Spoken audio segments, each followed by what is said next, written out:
Ya, nama saya Aris Monandar. Saya bekerja di ITASA tahun 96 sampai 97. Jadi saya ditugasi untuk memimpin proyek pemugaran Komplek Angkor Thom Gapura Timur Laut. Kita merupakan tim yang keempat.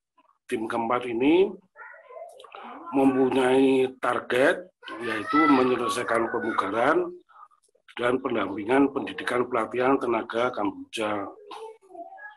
Jumlah tenaga Kamboja ada 5. Jadi targetnya itu 25% itu pendampingan, 75% itu pelatihan dan pendidikan. Memang teman-teman yang ada di Kamboja, terutama yang kita didik itu sangat senang sekali. Yang pertama, dia memperoleh suatu pengalaman pekerjaan. Lalu yang kedua, dia memperoleh ilmu pemugaran dan konservasi. Lalu yang ketiga, mereka adalah di samping kerja juga mendapat penghasilan dari proyek kita, karena yang membiayai proyek kita adalah dari Indonesia. Lalu sekarang seperti kita ketahui bahwa teman-teman yang kita didik itu sudah menempati jabatan-jabatan yang sangat strategis seperti Pak Sararit itu kan juga membuat jabatan yang bagus di Apsara. Lalu dari sekian pekerjaan itu, memang ini pekerjaan yang kami sampaikan ini itu adalah pekerjaan yang rekonstruksi. Jadi sebelumnya itu dibongkar lalu kita rekonstruksi. Nah, rekonstruksi ini pada waktu itu sampai dengan lapis sampai tubuh Gapura, lalu dilanjutkan oleh tim yang berikutnya. Ya, jadi kelima orang itu yang kedua kan dari Ponpen. Yang dari Ponpen itu Sarari sama Naisopya. Itu bersama kita tidurnya di basecamp kita di basecamp Indonesia. Lalu yang tiga, Sopal, Kim Hul sama Limha itu kan di Simrif, dia pulang ke rumahnya. Yang dua yang sama saya. Nah, sekarang ini yang sering kontak itu adalah saudara Sopal. Selama di basecamp itu ya kita harus sendiri-sendiri. Misalnya kalau kita makan ya sendiri-sendiri, dia juga sendiri-sendiri.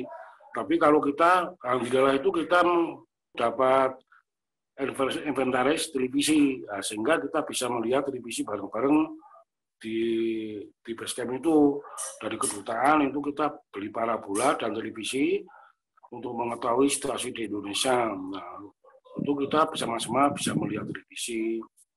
Dan juga kita bisa ngomong diskusi masalah pekerjaan besok rencana apa itu pada Saralit sama Nasopya yang ada di sana.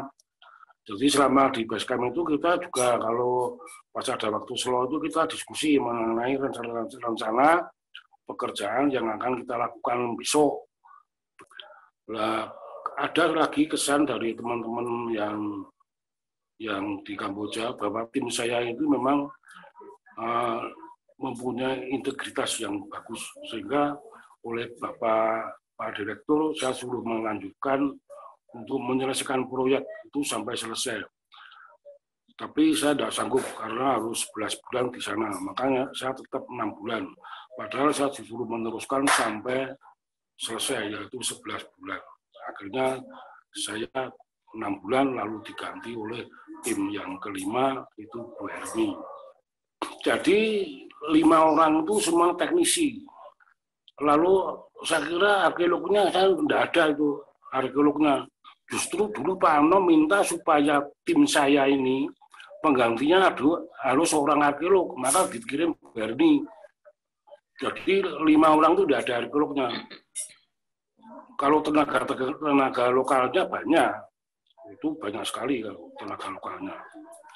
Itu jumlahnya kalau tidak salah itu sekitar 20 sampai 25 orang.